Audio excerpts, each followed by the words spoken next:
네, 강의 다시 시작할게요. 자, 임대인의 아까 말씀드렸듯이 임대인의 가장 큰 의무는 보증금 반환 의무이고 그 다음에 이제 수선 의무가 있겠죠. 그래서 임대인이 이제 수선 의무를 부담하는 거에 대응해서 그 임차인은 권리를 가진다고 그랬죠. 그게 임차인의 수선 요구권이고요. 근데 판례가 모든 부분에 대해서 수선 청구권, 임차인의 수선 청구권을 인정하지는 않아요. 그러니까 뭐냐면은 정말 이게 뭐 예를 들어서 세면대가 부러져서 거기서 물이 줄줄 샌다. 아니면은 위에 집에서 누수가 발생해서 막 벽지에서 뭐 곰팡이 피고 제가 실제로 그런 뭐 누수 소송을 되게 많이 해봤는데 거기서 이제 곰팡이 피고 그러면은 사람이 살 수가 없거든요. 그러니까 그 정도까지 되면은 임대인에게 이제 이런 수선 의무를 지우는데요. 근데 수선하지 않고도 그냥 잘 살 수 있는 경우가 있거든요. 바닥에 균열이 조금 생겼는데 거기 위에 뭐 화분이나 이런 거 올려놓고 살 수 있을 정도면은 그거를 임대인한테 하나하나 다 고쳐달라고 하는 거는 임대인한테 너무 과한 부담이다라고 이제 판례가 보는 거죠. 그래서 이거는 이제 이거는 근데 이제 어떻게 공부를 하면 좋으냐면요. 사실은 뭐 그러면은 뭐 판례가 예를 들어서 세면대 안 되는 경우는 고쳐줘야 된다고 그렇게 보고 있는데 그러면은 그 욕조 탕이 조금 욕조탕이라고 하나요? 아니면은 욕조라고 하나요?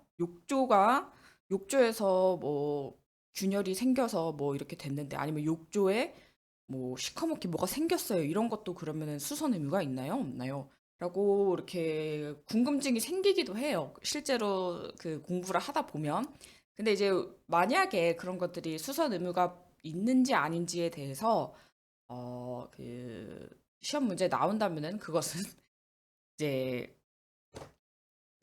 판례가 이거는 수선 의무 부담한다라고 그렇게 명확히 한 부분에 대해서만 나올 것이지 우리가 판단하기 애매한 것은 그것은 우리 수험생의 역할이 아니라 판사님이 할 그런 역할이거든요. 그래서 그런 거를 이건 될 것 같고 이건 안 될 것 같고 이렇게 막 굳이 우리가 상상의 나래를 펴서 하지는 말고요. 다만 임대인의 의무라는 게 수선 의무가 어, 그 판례가 그 얘기하고 있는 게 있죠. 굉장히 이제 중대하여 하자가 중대하여 임차인의 어떤 그 임차권을 실현하는데 굉장히 큰 그런 장애가 되는 경우에 한해서만 임대인의 수선 의무를 부담시킨다. 뭐 그 정도로만 이해하시면 될 것 같아요.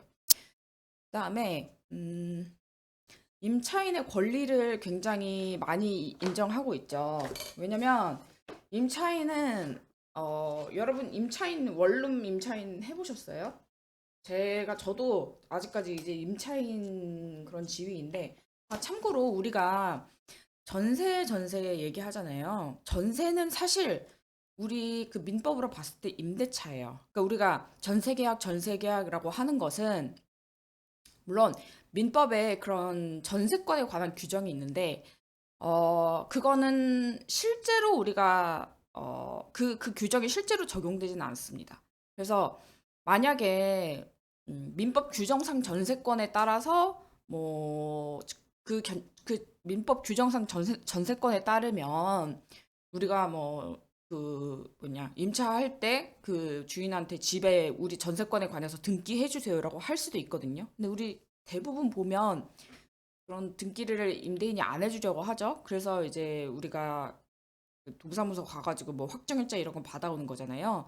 그렇기 때문에 우리가 실제로 우리가 뭐 뉴스에서 전세하고 우리가 뭐 뭐 집을 사서 들어간 게 아니라 우리 전세 살아요라고 했을 때 그 전세는 민법적으로 봤을 때는 민법 규정으로 봤을 때는 그거는 임대차예요. 그래서 여기에 이제 있는 우리가 임대차를 뭐 월 보증금 500에 뭐 50 내고 이런 형태도 있겠지만 임대인에게 뭐 전세 가격이 뭐 적어도 1, 2억 하니까 뭐 2억을 주고 2년간 사용하게 해주는 그런 이제 계약을 하잖아요.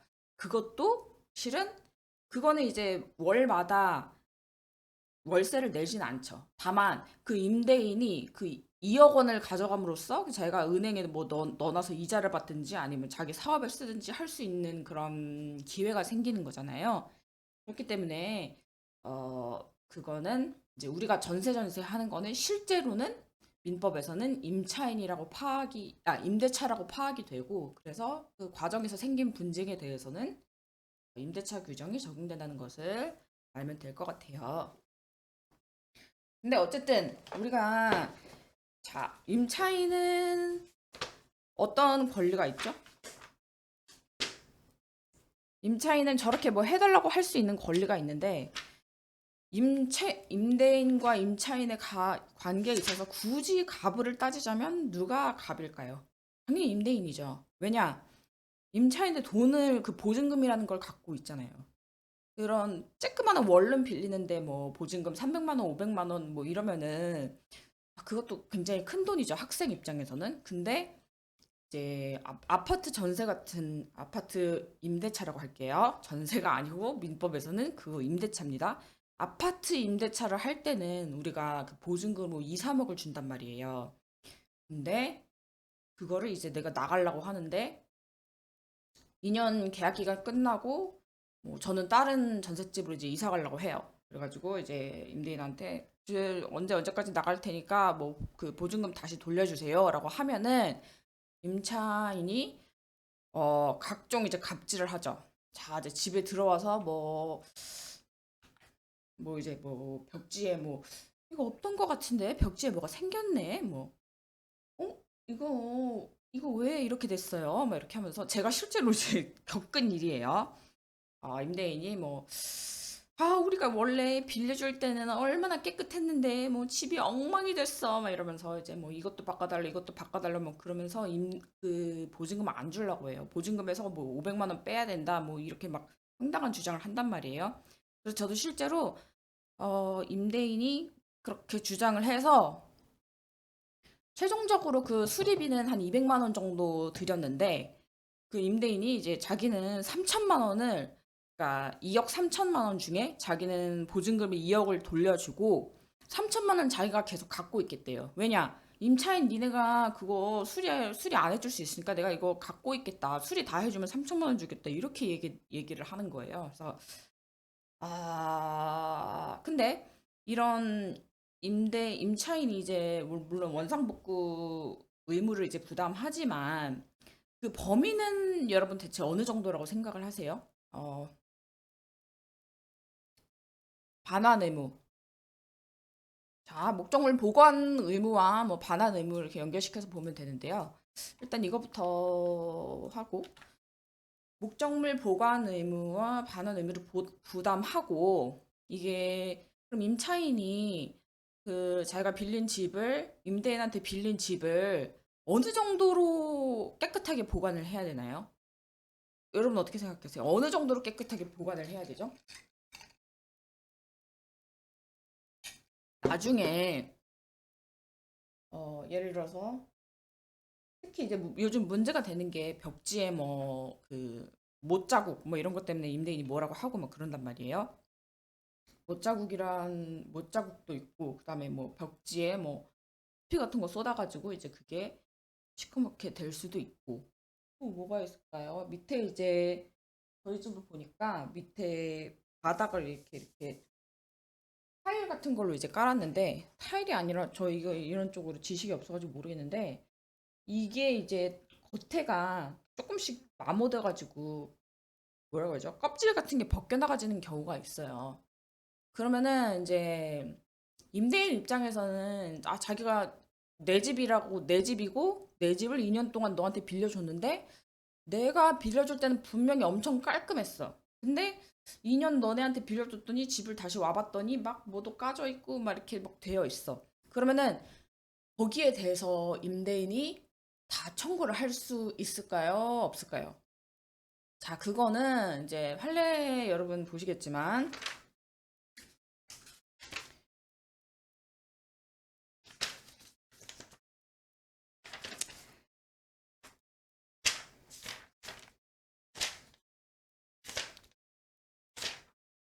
잠시만요.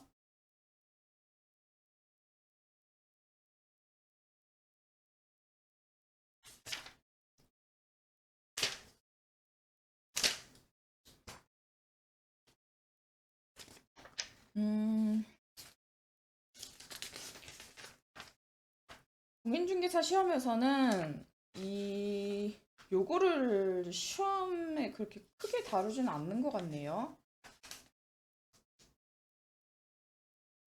일단 그래도 생활 상식이니까 설명해 드릴게요. 어, 임차인한테 이제 2년 쓰고 이제 집을 이제 다시 보여줬어요. 아, 뭐, 이렇게 우리 썼고, 이제 뭐, 보증금 다시 돌려주세요. 우리 언제까지 집 뺄게요라고 했는데, 임대인이 보니까 뭐, 벽도 쪽 까져 있고, 뭐, 어디 까져 있고, 뭐 그런 게 있어요. 그러면은, 그러면은 그 임대인은 임차인한테 네가 이 목적물을 제대로 간수하지 않아서 이렇게 된 거니까 거기에 대한 그 손해배상을 해라라고 할 수가 있거든요. 그건 계약상 발생되는 그런 청구권이에요. 그러면은 그 손해배상의 범위는 과연 어떨까요? 그 가끔 이제 임대인 중에서는 이제 제가 계약 그 특히나 이제 뭐 전 이제 예전에 손해배상 사건을 많이 했기 때문에 손해배상의 어떤 범위라든지 이런 게 굉장히 중요하거든요, 실무에서는. 근데 그냥 보통의 사람들은 내가 만약에 벽지가 여기가 이렇게 까졌고 한 면이 까졌다 이러면은 그 면을 이제 다 해줘야 된다고 생각을 해요. 근데 사실은 우리가 임차인이 부담해야 될 부분은 까진 그 부분이라고 생각을 하시면 되고요. 그 다음에, 그리고 또 뭐가 있을까요? 벽지도 좀 문제가 되는 것이고, 그리고, 음, 못자국? 못자국도 그런데, 못자국이 뭐 한두 개 나 있다. 이거 가지고는 사실은 임대인이 그거를, 뭐 목적물을 뭐 지저분하게 써서 너가 그 뭐라고 해야 되죠? 보관 의무를 위반해서 돈을 내라. 라고 청구하기는 조금 어렵지 않나라는 그런 생각이 들고요. 그 다음에 이제 가장 이제 쟁점이 되는 건 뭐냐면요. 임대인은 어쨌든 네가 이래놨으니까 이거 새 벽지로 갈아놓고 가라고 주장을 한단 말이에요. 그래서 약간 그 이제 그냥 자기가 마음대로 저는 그런 경우도 봤어요. 제가 원룸 생활을 많이 했기 때문에 그 벽지에 어 못이 있었나? 못 자국이 있었나? 아무튼 그랬었는데 물론 제가 그때 못을 박은 거는 잘못했습니다. 어쨌든 죄송해요, 임대인. 근데 임대인 분이 이제 그 못 박은 그 벽지를 그냥 자기 마음대로 싹 다 바꿔놨어요. 그러니까 저는 한 벽에다만 그 못을 박았거든요. 근데 내면을 다 임대인이 자기 마음대로 해놓고 그게 30만 원인가 40만 원을 들었다고 하면서 저한테 거기서 보증금이 그때 500만 원이었나 그랬는데 500만 원에서 40만 원을 30만 원인가 40만 원을 빼고 주겠다라고 주장을 하는 거예요. 근데 여기서 그러면 임대인 말대로 해줘야 돼요? 안 해줘야 돼요? 물론 제가 잘못한 건 있어요. 못 박은 거. 못안 받고 살면 좋죠. 근데 뭐 이렇게 설치를 해야 돼가지고 그 원룸이 좀 좁잖아요. 그래서 선반 같은 거 이렇게 설치하려고 이제 그렇게 못을 박았던 건데 음, 막상 이렇게 막 제가 이제 그 임대인이 40만 원 달라고 했다고 쳐요. 그 전체 이제 갈는데 40만 원을 했다고 치면은 근데 그런 상황에서 제가 만약에 저 40만 원 못 드려요. 이거 좀 너무한 거 아니에요? 라고 하면서 뭐 이 40만 원 갖고 법원에 갈 일은 없겠죠. 하지만 법원에 갔다고 생각을 해보세요. 그러면은 어떤 것들이 이제 반영이 되냐면요. 일단 그 임대인이 저한테 그 집을 빌려줄 때 그 집은 새 집이 아니었잖아요. 그러니까 그 벽지를 제가 줄 때 만약에 저한테 줄 때 그 집이 완전 아무도 쓰지 않은 새 집이었다면 조금 이야기가 달라질 수 있지만 대부분의 경우에는 다른 사람한테 빌려줬다가 그다음에 나가니까 저한테 빌려주는 그런 형식이란 말이에요. 그리고 그렇다면 그 벽지는 바른 지 꽤 됐을 거란 말이에요. 그래서 어, 그 부분 그 감가상각이라고 하죠. 그죠? 그러니까 어떤 물건을 사서 사용을 하게 되면은 저도 사실은 감가상각은 이제 경영학적 용어라서 저도 이제 어스름하게만 알고 있지만 이제 물건의 어떤 가치가 이제 하락하는 것을 얘기하는데 그러면은 이미 저 임대인 분께서 저한테 그 원룸을 빌려줄 때 그 벽지는 한 적어도 5년 정도는 됐을 거란 말이에요. 그러면은 그 5년 정도 된 벽지를 기준으로 해서 제가 바꿔드려야 되는데, 임대인은 완전 새 벽지를 기준으로 그 바꿔달라고 하는 거잖아요. 그 바꾸기 위해서 든 돈을 저한테 달라고 하는 거잖아요. 그렇다고 하면은 그 우리 사건이 이제 만약에 법원에 갔다고 하면은 이제 어떤 것들이 포인트가 되냐면요. 일단 첫 번째, 임대인이 과연 그 이제 못 박은 부분을 위해서 그 벽지를 내면을 다 바르는 게 필수였는가? 즉, 불가분성이 있느냐를 이제 물어볼 것 같거든요. 자, 그래서 벽지를 뭐 거기 이렇게 뭐라고 해야 되죠? 무슨 요즘 스티커로 붙이기도 하고 못이 뭐 두 군데 이렇게 박혀져 있으면은 그거를 이제 40만 원 안 들이고서도 10,000원 정도로 이렇게 메울 수 있지 않냐라는 그런 쟁점이 또 있고, 두 번째는 아까 제가 말씀드렸잖아요. 감가상각이 있기 때문에 40만 원을 40만 원은 새 벽지고 우리는 옛날에 2년 전에 임차인이 빌렸던 그 벽지를 기준으로 생각을 해야 된다. 그러면은 그 벽지를 만약에 그 못 부분에 대해서 갈았다고 하더라도 그 벽지는 이미 이제 뭐 4, 5년 지났기 때문에 그 감가상각률을 적용을 해서 그 손해율을 이제 따지게 된단 말이죠. 그러면은 실제로는 만약에 뭐 40만 원 갖고 뭐 법원에 가지 않겠지만 만약에 그런다고 하면은 실제로 법원에서 인정되는 금액은 한 제 생각엔 한 10, 정말 많아봤자 10만 원 아니면은 5만 원 이하로 될 수도 있고. 그래서 어 저도 이제 되게 이거 법을 이제 모르는, 그때는 이제 법을 좀 공부하긴 했었죠. 근데 이제 그때는 스물 중반 때는 너무 이제 뭐랄까요, 이렇게 뻐기는 그런 게 없었어요. 뻐기는 그런 힘도 없었고, 어른들이 이렇게 얘기하면은 다 이제 따라야 되나? 막 약간 그런 것도 있어가지고 이렇게 적극적으로 주장을 못 했는데, 이제 제가 하도 이제 임대차 여러 곳을 하다 보니까 그런 이제 분쟁이 많이 발생을 하고, 뭐, 왜 이렇게 벽지가 누래졌지?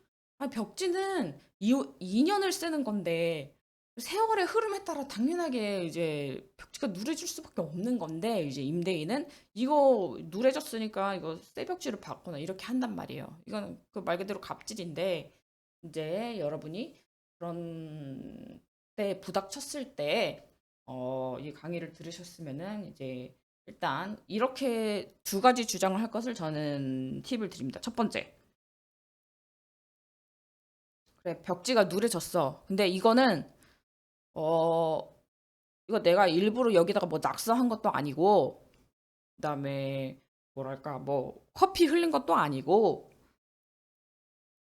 세월이 지나면서 그러니까 세월의 흐름에 따라서 내가 2년이나 썼는데 이게 벽지가 누래지지 않을 순 어, 말이 어려운데, 이게 판례가 쓰는 용어가 있어요.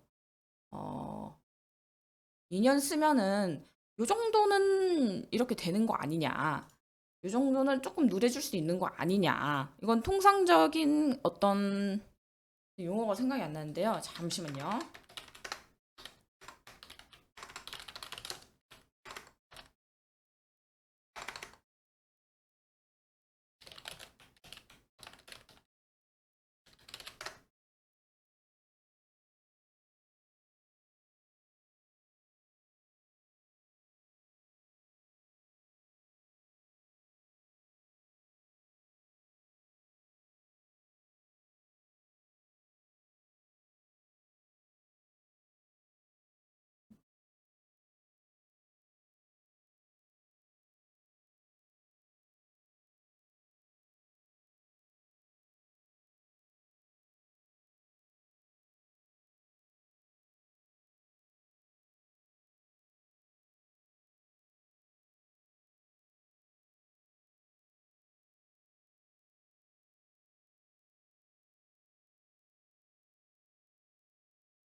판례가 어 판례 워딩을 이제 제가 말씀드리면요.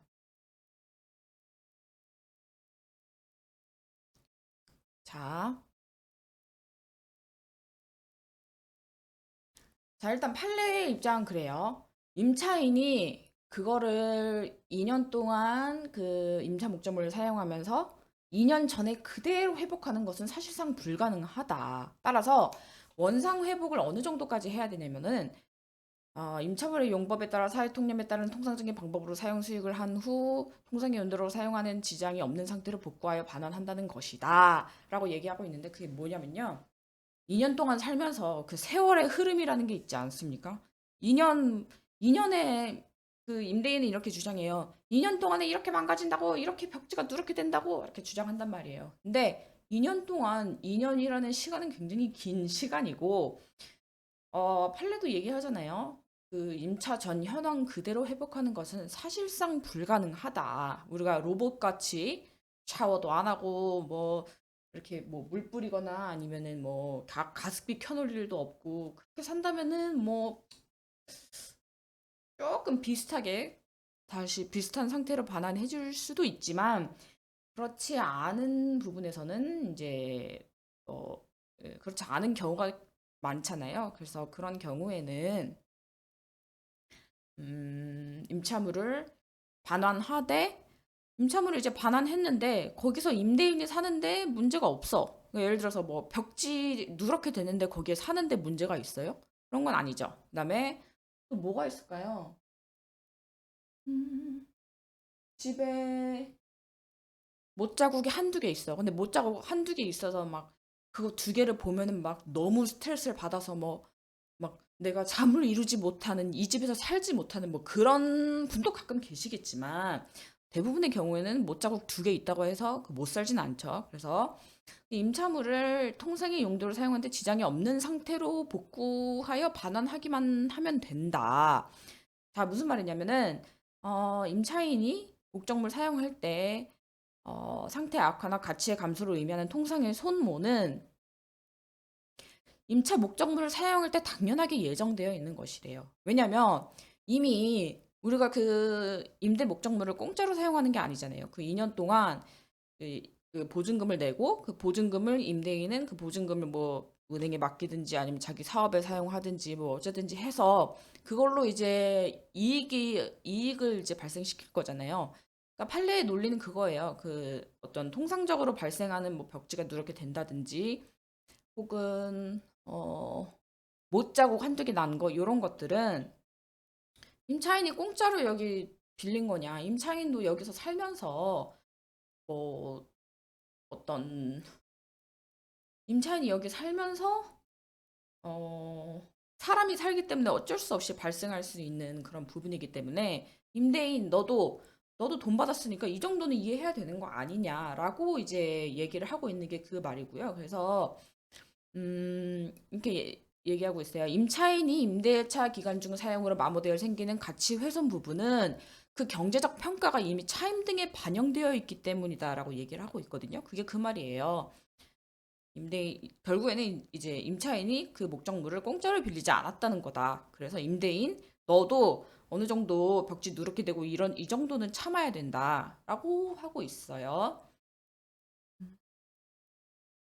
그런데 만약에 원상 회복 의무가 있는데 예를 들어서 뭐 이제 주택 그러니까 일반 그런 뭐랄까 거주를 위한 그런 아파트 뭐 이런 거 말고 상가 같은 경우에는 이제 특정 그 사업을 위해서 그 개조를 굉장히 많이 하잖아요. 그럴 때는 이제 그거는 보통 이제 그 문구를 많이 써요. 원상복구 회복 의무를 부담하며 뭐 원상 회복을 하지 않을 경우 그에 상응하는 뭐 손해를 청구한다라고 이제 보통 당사자들 사이에 계약에 많이 넣는데 그건 이제 뭐냐면은 상가 같은 경우에는 그거를 뭐 음식점으로 할 것인지 아니면은 뭐 부동산 그 중개 사무실로 할 것인지 그거에 따라서 거기 들어가는 인테리어라든지 그다음에 뭐 가구라든지 거기다 못을 박아서 뭐 이걸 이렇게 넣을지 아닐지 굉장히 많이 달라진단 말이에요.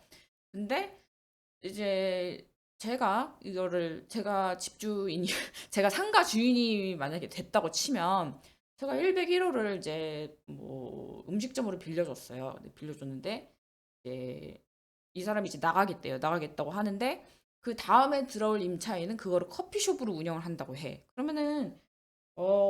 그리고 그러면은 만약에 제가 그 임차인한테 기존 임차인한테 음식점에 이제 음식점 영업하려고 이제 했던 거 다 치워주세요. 원상 회복 의무를 부담하세요라고 하지 않았을 때 그 후에 커피숍을 운영하려는 그 임차인이 이제 그거를 뭐 자기 소유의 그런 상가도 아닌데 그거를 이제 다 부담하면서 그거 다 치운 다음에 그다음에 그 내가 새로 거기서 이제 뭐 다시 이제 카페처럼 이렇게 막 나 그게 꿈이고 이렇게 해가지고 하게끔 그 이중에 어떤 인테리어 시공을 부담하는 것은 그거는 이제 그 상식적으로도 이제 말이 안 되죠. 그래서 이제 그런 뭐 그 아까 말씀드렸듯이 그런 통상의 마모 이런 거는 뭐 어쩔 수 없는데 정말로 뭐 예를 들어서 세면대를 깨트렸다든지 혹은 뭘 부러뜨린다든지 뭐 요런 경우에는 임대인한테 그 원상 회복 의무를 부담하고요. 그다음에 어 뭐 상가에 있어서는 대부분이 이제 원상 회복 의무를 부담하죠. 왜냐면은 상가라는 것은 거기서 이제 장사를 하려고 이제 빌리는 건데 이제 그 장사하는 그 업종에 따라서 굉장히 그 용도라든지 그 구조라든지 이런 걸 굉장히 이제 다르게 해놓고 살잖아요. 그래서 이제 그걸 부담하는 겁니다. 자, 네이버를 틀었구나. 네이버 여기서 검색한다고. 자, 그 다음에 구속물 매수 청구권에 대해서 볼게요.